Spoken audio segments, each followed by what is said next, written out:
Most people think sleep paralysis is just a trick of the brain, a temporary misfire. Your body's still asleep while your mind wakes up. You're stuck, eyes open but limbs frozen, lying helpless as your brain stutters between dreaming and waking. Scientists say it's harmless, that it's an illusion, a biological hiccup. But they don't talk about the shadow people. They don't talk about how every culture across the globe describes the same thing, a dark presence, standing at the edge of the bed, watching, waiting. They don't talk about how you can feel it, that cold breath on your cheek, the weight on your chest, the whisper just beneath the noise. They call it science. I used to too, until the dreams started. It began 6 weeks ago. I'd never experienced sleep paralysis before, not once. But on that first night, I woke up in a way that didn't feel like waking up at all. I was flat on my back, eyes wide open, and my body completely immobile. I could see the ceiling fan spinning slowly above me. I could hear the wind outside, but I couldn't move my head, couldn't scream, couldn't twitch a finger. I thought I was dying. And then the door creaked open. There were no footsteps, just a creak, slow, calculated. A long shadow spilled into the room, not cast by anything, just there, as if darkness itself had stepped through.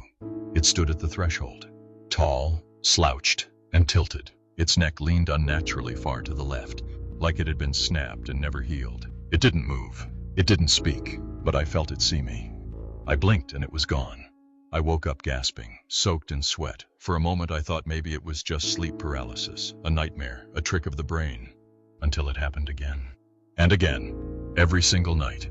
I began tracking the dream, recording the time I woke up, the details I remembered, how far the shadow had moved. Week 1, doorway. Week 2, halfway into the room. Week 3, at the foot of the bed. Week 4, right by my side. Week 5, it leaned in. It never touched me, but I could feel the cold air where its hand hovered, like it was waiting for something, hesitating, or maybe giving me a chance. I saw doctors, took sleeping pills, tried lucid dreaming techniques, prayed. Nothing helped. I started setting up cameras, night vision, audio, EMF sensors. I wasn't looking for proof anymore. I just needed answers. Night 35, the camera picked up interference at exactly 3:17 a.m., one frame of distortion. A tall humanoid figure leaning over me, partially transparent, and on the audio, a whisper distorted through static. Soon, I stopped sleeping entirely after that. I started dozing off at work, losing hours. Once, I woke up standing in my kitchen with a knife in my hand and no memory of getting there. And then last week I found it. I was cleaning out the attic of my childhood home, the house I grew up in before I moved to the city. My parents passed it down to me when they relocated to Portugal. As I moved old boxes, something caught my eye, a small hatch under the floorboards, a compartment I'd never noticed before. Inside, a single black box, sealed shut with red wax. No markings, no hinges, just a feeling. I cracked it open with a screwdriver. Inside was a death certificate. My death certificate. Dated 6 weeks ago. Same name, same birth date, signed by a doctor I didn't know. Cause of death, cardiac arrest in sleep.